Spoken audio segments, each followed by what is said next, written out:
DRB news में आप सभी का स्वागत है। मैं हूं सैयद सलमान और हम बात करेंगे महाराष्ट्र की राजनीति की, महाराष्ट्र से चुने जाने वाले राज्यसभा चुनाव की और साथ ही साथ विधान परिषद के लिए जो नाम अलग अलग पार्टियों ने लिए हैं उसकी एक छोटी सी समीक्षा करते चलते हैं।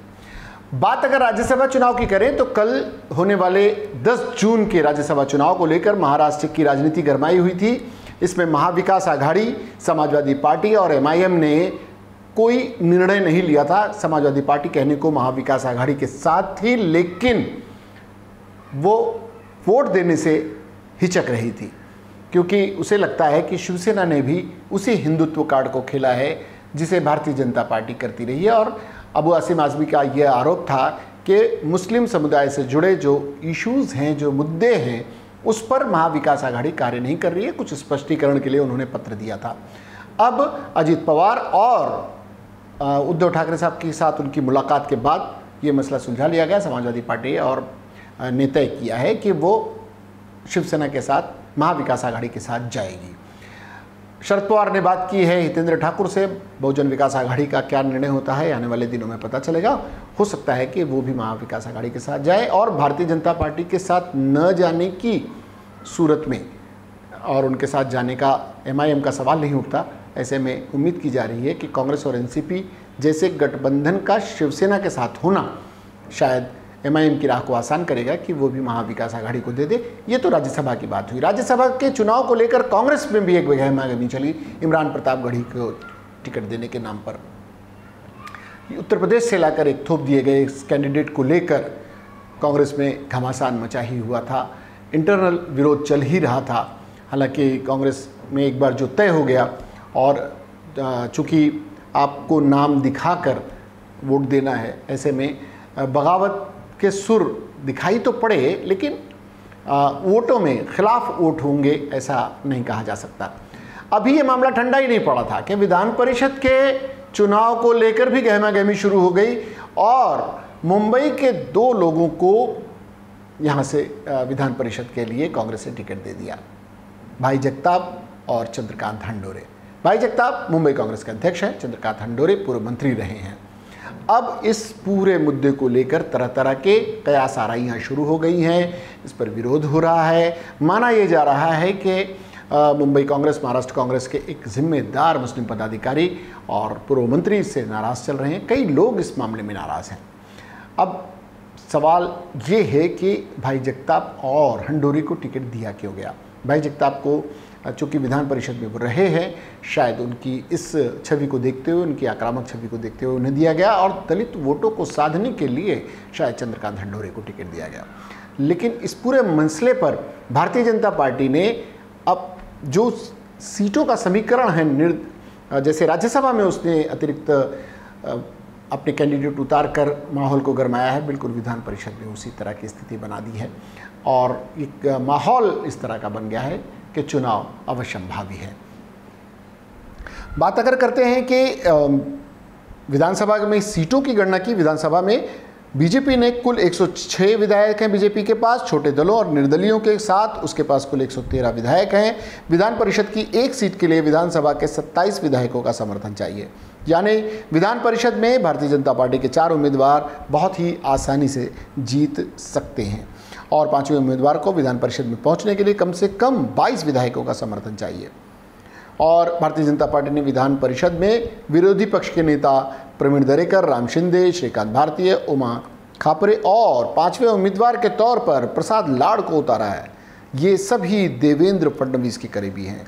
टिकट न मिलने पर बीजेपी समर्थित शिव संग्राम के विनायक मेटे ने नाराजगी जताई है। दूसरी तरफ अगर हम बात करें तो शिवसेना ने सचिन अहिर को विधान परिषद का उम्मीदवार बनाकर उनके उस त्याग का इनाम दिया है जो उन्होंने वर्ली सीट आदित्य ठाकरे को के लिए छोड़ी थी। राष्ट्रवादी कांग्रेस पार्टी के मुंबई के प्रदेश अध्यक्ष रहे सचिन अहिर ने ये अपनी वर्ली की सीट शिवसेना के लिए छोड़ दी थी। तब से वो हाशिए पर चल रहे थे और उनके पुनरुद्धार का एक तरह से शिवसेना ने बीड़ा उठाया और उन्हें विधान परिषद का टिकट दिया है। ऐसे उनका त्याग काम आया है शिवसेना के लिए। दूसरी बात ये रही कि वहीं आदिवासी नेता आमशा पड़वी को टिकट देकर शिवसेना ने अपनी सोशल इंजीनियरिंग के फॉर्मूले को आगे बढ़ाने का प्रयास किया है। एक और जहां शिवसेना ने विधान परिषद के लिए 2 नए नेताओं को मौका देने का फैसला किया है, वहीं कांग्रेस ने अपने 2 पुराने नेताओं मुंबई कांग्रेस अध्यक्ष भाई जगताप और पूर्व मंत्री चंद्रकांत खंडेरे को टिकट देने का ऐलान किया है। कांग्रेस के इस फैसले को लेकर सवाल उठ रहे हैं, जैसा कि हमने आपको बताया। साथ ही राष्ट्रवादी कांग्रेस पार्टी ने भी अपने पुराने नेताओं को मौका देने का फैसला किया। पार्टी की ओर से रामराजे निम्बालकर और एकनाथ खड़से को उम्मीदवार बनाए जाने की खबर आ रही है। अब बात अगर हम करें एक पद एक नेता की, कांग्रेस ने इस मुद्दे को अपने राजस्थान में हुए चिंतन शिविर में उठाया था, जो उदयपुर में हुआ था। अब भाई जगताप के लिए इस पर प्रश्न उठने लगे हैं। हो सकता है भाई जगताप मुंबई कांग्रेस अध्यक्ष पद से इस्तीफा दे दे। दबाव शायद इसीलिए बनाया जा रहा है कि वो किसी एक पद से इस्तीफा दें। चूँकि विधान परिषद का उन्हें टिकट ही दिया गया है, तो विधान परिषद से इस्तीफे का सवाल ही नहीं उठता। और वो मुंबई कांग्रेस का अध्यक्ष पद कब छोड़ेंगे, ये उनका अपना निर्णय है और कांग्रेस पार्टी उनसे लेगी। स्वेच्छा से लोग पद छोड़ रहे हैं।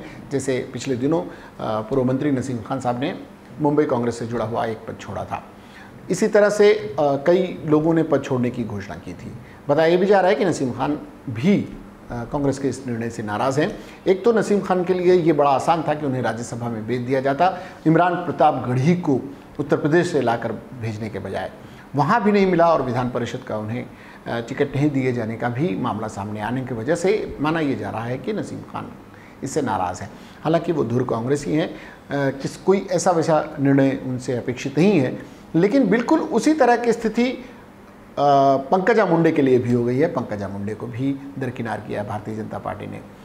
एक किसी दौर में टिकट बांटने वालों में सबसे मुखिया महाराष्ट्र का बड़ा चेहरा रहने वाले गोपीनाथ मुंडे की बेटी को दरकिनार करने की जो एक चल रही है कई दिनों से, साजिश तरह कहा जा सकता है, उसका शिकार पंकजा मुंडे हो गई हैं और विधान परिषद से उन्हें टिकट नहीं दिया गया है। माना यह जा रहा है कि हो सकता है आने वाले दिनों में वो दल बदल भी कर सकती हैं। अभी ये तय नहीं है, ये केवल कयास आराइयाँ हैं। और उनके लिए चूँकि एक कार्यक्रम हुआ था जिसमें उनके अपने चचेरे भाई धनंजय मुंडे भी मौजूद थे और बड़े प्रेम से उन्होंने, हालांकि दोनों की बड़ी खटास रही है। मुंडे साहब के जीवित रहते ही धनंजय मुंडे एनसीपी में जा चुके थे और उस खटास का को प्रेम में अपनी छोटी बहन की तरफ उन्होंने बड़े ही प्रेम भाव से कहा था कि वो महाविकास आघाड़ी की तरफ आ जाएं। आदित्य ठाकरे ने भी इसी तरह का आह्वान किया था। हो सकता है पंकजा मुंडे कोई निर्णय ले और शिवसेना में जाने का निर्णय ले, लेकिन ये सारी कयास आ रही हैं। हो सकता है भारतीय जनता पार्टी में रहकर कोई जिम्मेदार पद पर भी पहुंच जाए। कुल मिलाकर स्थितियां इस तरह की बन गई हैं कि एक कैंडिडेट ज़्यादा उतारने से चुनाव की नौबत आएगी और पूरा मुकाबला जो कांग्रेस और भारतीय जनता पार्टी के बीच सिमटने के आसार लग रहे हैं। उसके लिए महाराष्ट्र विधान परिषद का चुनाव रोचक तो हो ही गया है। यह बीजेपी और कांग्रेस के नाम पर होता हुआ दिखाई दे रहा है। बीजेपी ने 5 उम्मीदवार उतारकर कांग्रेस की परेशानी बढ़ा दी है। कांग्रेस ने 2 उम्मीदवारों के नाम की घोषणा की है। शिवसेना ने 2 उम्मीदवारों का नामांकन भर दिया है, जबकि एनसीपी भी 2 उम्मीदवार उतार रही है। इसमें 10वीं सीट के लिए भारतीय जनता पार्टी और कांग्रेस के बीच टक्कर होने की उम्मीद है। इस चुनाव में मतदान विधानसभा के विधायक करेंगे और चुनाव के लिए नामांकन भरने की आखिरी तारीख 9 जून है, यानी आज है, और नाम वापस लेने की अंतिम तारीख 13 जून है। मतदान 20 जून को होगा, उसी दिन मतगणना होगी।